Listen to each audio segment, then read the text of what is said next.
காலதாமதமாக வந்ததற்கு வருத்தம் தெரிவித்துக் கொள்கிறேன்.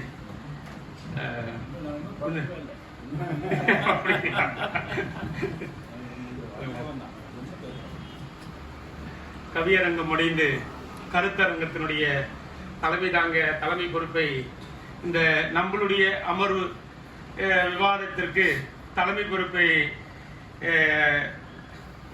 அழைத்தமைக்கு முதற்கண் நன்றி தெரிவித்துக் கொள்கிறேன். இப்போது 3 அமர்வாக நம்மளுடைய அமர்வு பிரிக்கப்பட்டிருக்கிறது. முதல் அமர்விலே எல்லாரும் ஒரு சொற்பமாக ஒரு சிற்றுரையாக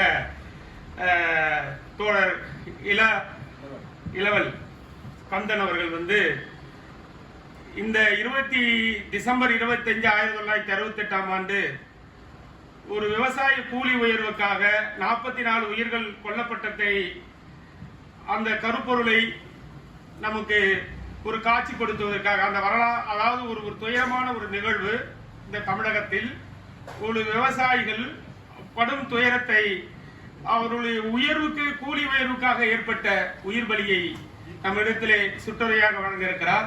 அதை தொடர்ந்து முதல் சுயமரியாதை மாநாடு செங்கல்பட்டிலே நடைபெற்ற முதல் சுயமரியாதை மாநாட்டை பற்றி தோழர் இளந்தரியன் அவர்கள் அவர் ஒரு சிற்றுரை வழங்கியிருக்கிறார். அதை தொடர்ந்து நம்மளுடைய தோழர் வெங்கடேசன் அவர்கள் பூனா ஒப்பந்தத்தை பற்றி பேச இருக்கிறார். ஆகையால் எப்படியும் 7 மணி ஆயிடுச்சு.